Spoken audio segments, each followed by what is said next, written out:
Your stories, your platform. This is Llanelli Talk Radio.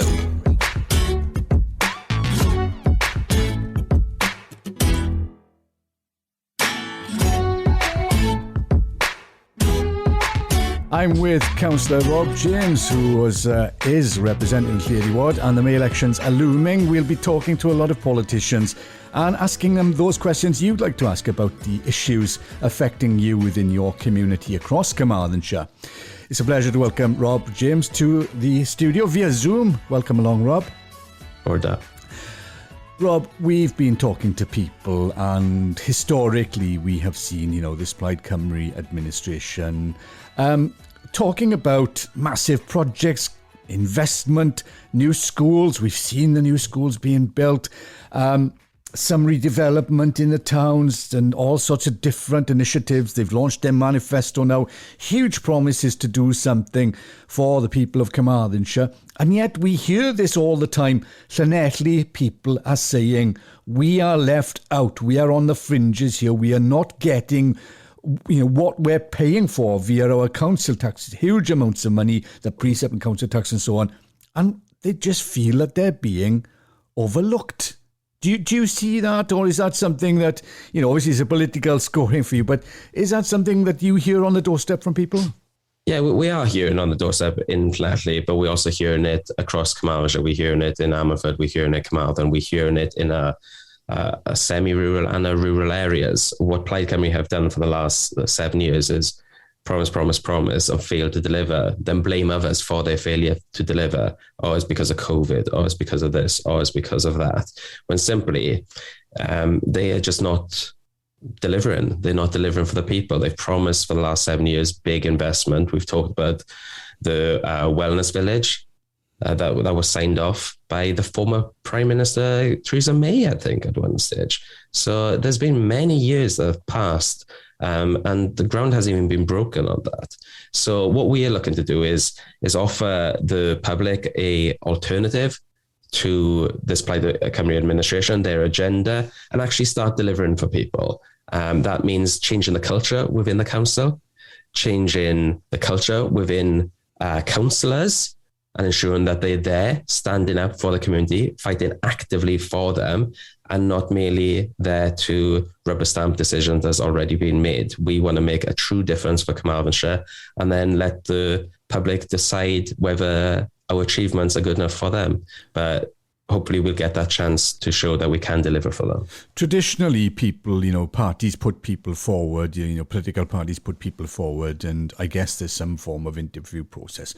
But people looking from the outside would say, these are people in the positions of power, really, akin to a bank manager, akin to a doctor, they're very important people in the community. Do you think the process has to change and we really have to professionalise this and look at these councillors, have panels to interview the councillors, and also maybe look at the term they serve? They've been there a very long time. Maybe we should look at their portfolio. They should maybe have to present what they have achieved and what they have done. Would you agree with that? Yeah, so we've actually dramatically changed the way that we've recruited candidates ahead of this election. It's mean some big changes in Labour here locally, and the public may have noticed some of that. Some people have left the party, and a lot of others have been brought into the party to stand for the first time. We were quite open. We went on social media. We went via kind of traditional letters and out there in the public and said, would you like to be a councillor? We've completely opened it out, and we want to hear from everyone. Then we check to see whether their values meet our values. Do we stand for similar principles? Not whether they're Labour member or not, but do our values coalesce? And then, what is your background? What have you achieved so far without even having the title as a councillor? What are you looking to achieve? Because what we are looking for is community activists. People are already embedded in the community, love their community, and really want to deliver for them. And then what expertise have they got outside? We've got people that are standing who are former social workers, former teachers, and some of them, are continuing to serve, continuing to work in these professional positions. We want people from the kind of grassroots as well, not just these kind of professional backgrounds, but people who have done the hard graft, the day-to-day work and worked on the shop floor in these shops and things like that. We want this council to really represent the wide breadth of backgrounds that our residents have, and for people to look at us and say, oh, I could actually be a councillor. If they can do it, I can do it. We've got 18-year-olds standing for the first time. We have a wide range, completely brought down the average age of our group by about 20 years, I would imagine, in the candidates. And I'm very passionate and supportive of these candidates because I think they're fantastic. I think they've got a lot to offer, and I really hope that residents support them, as they will look to repay that support by being fantastic councillors over the next 5 years. Well, as you say, they're close to the heart of the issues, really, aren't they?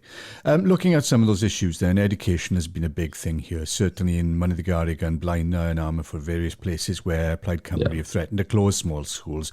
We've seen from the pandemic how communities come together, need to be closer. Things need to change, the structure, the infrastructure in communities, the way we shop, the way we interact, the way we socialise. All of those things are so important. And yet this agenda of closing small schools in the heart of a little rural community here, it's been heartbreaking to see. People have fought very bravely to keep these schools open, or certainly get them put on the back burner for now, I guess, until after the election, depending on who gets in. What are your views on that, and what would you do? Let's just take Monydgarig because we're here and you're familiar with that. And Llanelli as well, where you've got you were blamed by Glenn Davies. He pointed the finger at you in the meeting, said it's you're responsible for this school not being here today. But we know the history behind that. So give us a brief overview. What would you do for the small schools, and how would you approach education in Carmarthenshire? Okay, education in Carmarthenshire. 19 schools have been promised to communities over the years. Very few have actually been delivered. You can look at a lot of the examples that you've shown. So take Ysgol Dewi Sant, for example. 2 years ago, the independent agency, Natural Resources Wales, decided that site, that proposed site, was not fit for purpose. Plaid Cymru withdrew their plans. So in the last 2 years, I have been working with officers to try and get a new site selection published. Let's get this consultation done and let's start moving on and getting the build. I've met a lot of resistance, and there has been issues with this Plaid-led council in just doing the basics. So what we are promising on things like Ysgol Dewi Sant, as well as Ysgol Rhydaman and a few of the other schools that have been promised, is that we are committed to getting them site selections and then public consultations done by the end of this year. Then we will seek to actually fast track investment, getting planning permission and starting building those schools that need building next year. When it comes to smaller schools, we are going to be adopting the 15-minute principle, which is basically that every services, whether it be health, whether it be education, whether it be work, whether it be shopping, retail, they should all be within a 15-minute space. And that's going to help our climate change goals. It's going to support rural economies, local businesses, local people. And that comes into play when it comes to education. So there is plans at the moment in the budget, Plaid Cymru just passed, to close schools after the election. They haven't decided which schools at the moment. It could be up to a dozen. Now that would rip the heart of many communities. So we are promising to safeguard that. Another issue that we have is that Carmarthenshire has one of the largest elective home-educated populations in Wales. There's a reason for that. There's probably several reasons for that. And we want to address that. What we are looking to do is engaging with these individuals, but also providing services for the first time. Now, we're not legally responsible for doing that, but we want to do that. So we want to create the first digital school in Carmarthenshire, providing online tutoring for those in the home being educated. We want to support parents and those guardians that are looking after these individuals to get them the best education possible. That's interesting because these are people who've paid their council tax, and these are people who've saved the council millions of pounds having not sent their children to school, and yet they're not even given a pencil or an eraser or anything. So that's pretty laudable. Looking at another issue then, we're talking about transport, and again we have a massive rural community, and I can use examples whereby elderly people here in the village, they can't get to town. The bus service once every few hours, if that. They can't get to the beach from here on a bus. They can't get to the test centre for COVID. There's no community centre here. They are pretty much isolated without a public transport service. We know, Lee Waters has always been talking now as the Deputy Climate Change Minister about planting trees, about climate change and all these kind of things. What will you be doing to address something like that, this really dire provision of public transport? Yeah, so we've got an issue in Carmarthenshire. One, we have some of the highest car ownership in the UK. I think around about 70% of people own a car. That doesn't mean that they can afford to have the car. Especially with fuel prices right now, some of these people are in poverty, but utilising a car simply because there's no alternative. So in our manifesto, one of the 6 pledges is to create a Minister Bus Company, which is a council-owned bus company. It's working with Swansea, Neath, Talbot councils to ensure that we utilise the urban footprint, utilising our towns and our cities, the people that need to transport and use public transport quite regularly there, to subsidise and offset the costs for running a rural transport network. This would then work in collaboration with future rail improvements as part of the metro. We're going to work with the UK government and the Welsh government to ensure that actually happens. So it's bringing services closer. As we say, we need these community hubs to ensure that a lot more services are closer to people. One of the issues we had with the pandemic, and we were shouting quite loudly about this, is these test centres, these places where you had to get vaccinations. People really struggled to just get around. And if it wasn't for the tremendous and fantastic work of some of the volunteers out there in Carmarthenshire, a lot of residents would have been stuck right now. So I want to thank them for their efforts. But we as an authority need to be the supportive authority that is needed in Carmarthenshire. We need to be providing these services. And so the creation of this bus company will be improving services, will be increasing services, the frequency as well as the time, because a lot of people are saying my bus service stops at 6 o'clock. That's no good to me if I'm working. That's absolutely right. We need to be extending the amount of time that these goes on for, hopefully up to around about 10 p.m.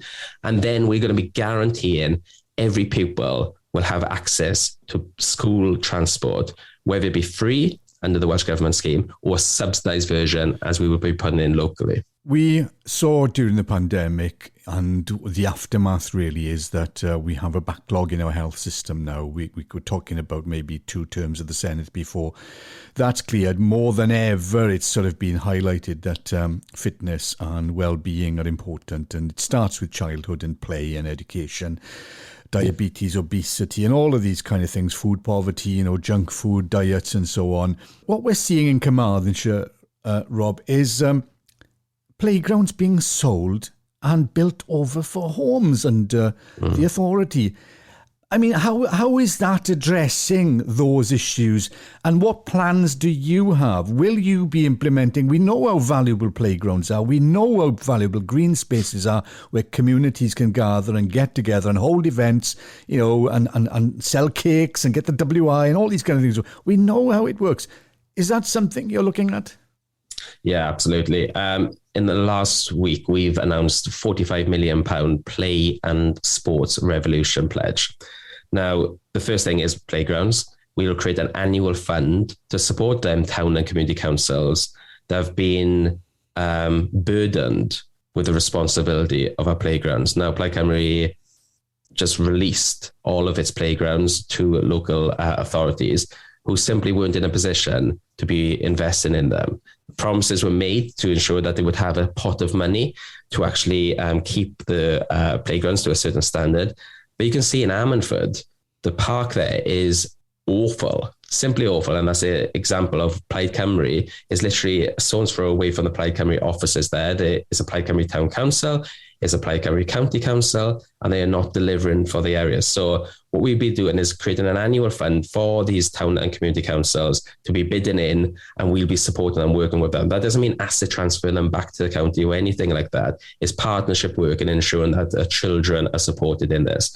We also looking to create 2 new leisure centres. One has already been suggested for Llanelli. Its location looks like at the moment is on Delta Lakes. We'll have a look at that just to make sure that everything's fine with that. But we do want a new leisure centre for Llanelli. We'll also be creating a new leisure centre for Ammanford, but then we are going to be looking at the other areas outside of our main towns.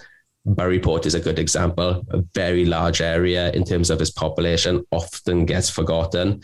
What can we do for people in that area? Crosshands, major development there. Very little development in terms of community services and leisure services. You see a lot of shops, you see a lot of buildings, but you don't see a lot that's been supporting the local residents. You see a lot of homes as well. We've got a big home building project right on the M4 belt. And again, very little services are going with that. So we need to sort out planning for that and make sure that these services are put in before these houses are actually coming about, because we've seen the big problems with big house projects that they don't adopt the land, the roads are not fixed, the pavements are not fixed, you can't get your refuge collection, street lighting is an issue, sewerage is an issue. Planning has been a mess in Carmarthenshire for the last 7 years, and we need to address that.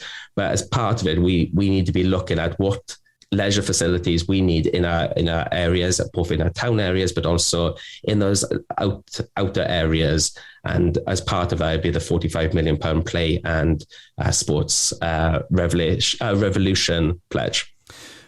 As it stands at the moment, you're talking about planning and development and so on. We're seeing these huge housing developments going up, brand new houses. Most of them, I guess, are not affordable for your kind of basic wage person in Llanelli or Carmarthenshire. And then we see, as you say, there's no playgrounds there. There's additional car usage. Nothing is mitigated. They seem to cut trees down. Then we're told, that these developers can take the council to appeal, and the council can't afford to challenge that. And do you think the planning department needs a massive overhaul? Have we seen this? Are we suffering as a result of, I'm not blaming the officers here, but generally, if we take the planning department as a whole of the last decade, has it worked for Carmarthenshire? I don't think it has worked, but then I do think that it's the role of politicians to provide direction when it comes to these things. The officers there are to deliver on the aspirations and the commitments of politicians. If your leadership is not there, then obviously the results are not going to be that great. So that is part of the problem with planning. We haven't been very clear when it comes to things like the local development plan, what we actually want from developers. One of the things that we are calling for is that when it comes to the build quality of homes, that there's sufficient space, because too often there's very little garden space, there's very little grass space for individuals to use. They're utilising technologies for energy capture. Are we utilising solar panels to ensure that they're tackling fuel poverty in these areas? Are we utilising some EV charging points? That would be helpful. So what we need to be doing is we're going to completely revise the local development plan, ensuring that we're actually building homes that are fit for the next few decades, at least, and that we are building communities where the services are sufficient for them communities. So it can't be a case of where we just grant plan an application for 400 homes in the hope that we'll get some kind of kickback where it'll be for maybe some improvements to the school or something else like that. There needs to be a proper conversation about, is there enough services for this bill, this plan? And if not, how are we going to achieve that? Because it seems to be an afterthought too often. The developments are not adopted correctly, and then we're chasing after developers. One of the big issues that we do have in this area, and it is something that we do need to work with Welsh Government on, is that repeat offenders. How many times have we heard about building developers? Only a small selection, I would say, but they're bad eggs where they keep on doing the same thing again, planning permission approved, when we know they're not going to develop it the way that they say and they're going to develop it, and they still get away with it. So we need to cut down on that. We need to make sure that we've got guarantees of past practice and that we could utilize that as making a planning decision based on their history. That needs to be supported by the Welsh Government, and we will be lobbying them to ensure that is actually policy going forward. Some people may not be aware, but obviously the administration is made up of Plaid Cymru and independents, and the independents will have stood on their particular, pledges and manifestos and promises to those people in the wards that elected them, but then sort of jumped straight into bed with Plaid Cymru, who go down a different road.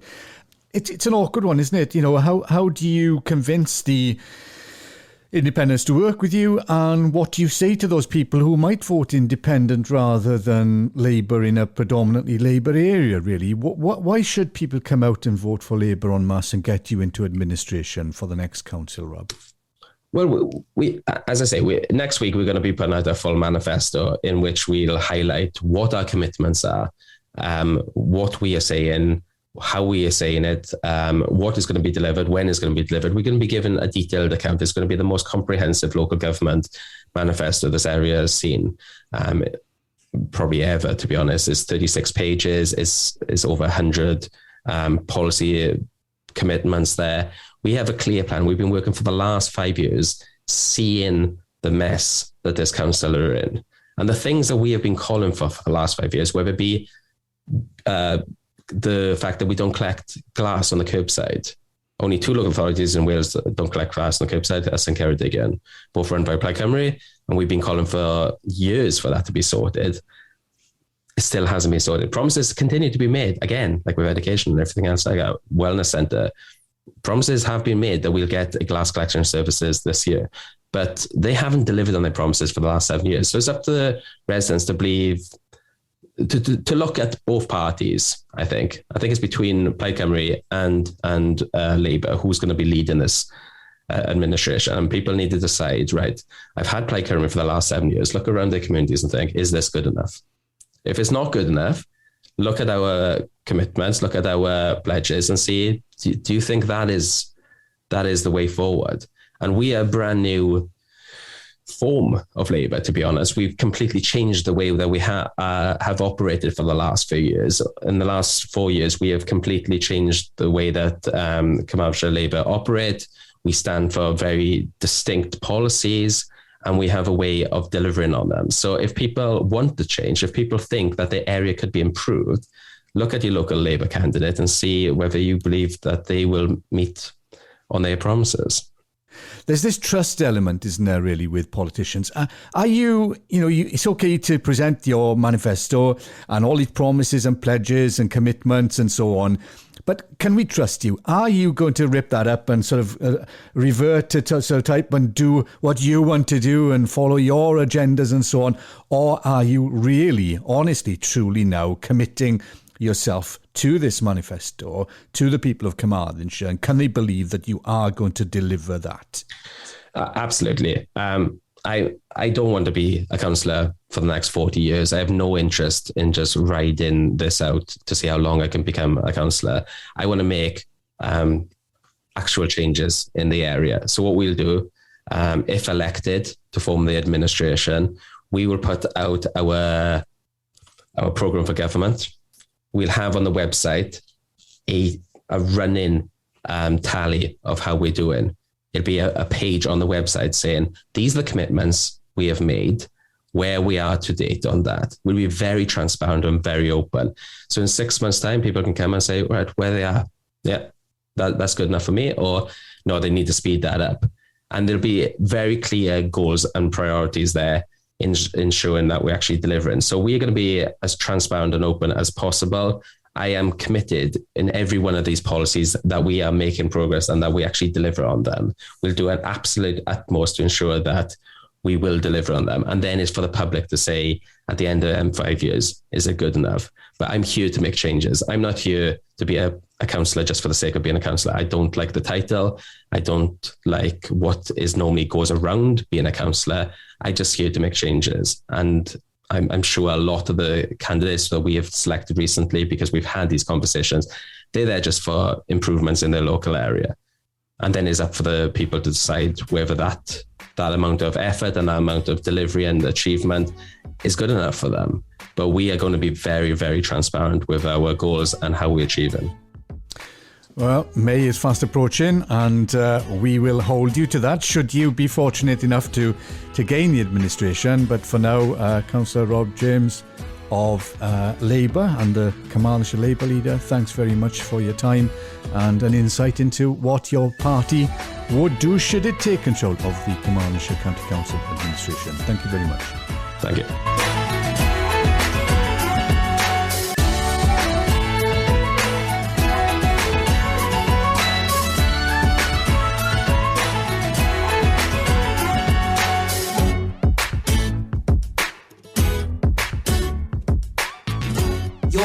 stories, your platform. This is Llanelli Talk Radio.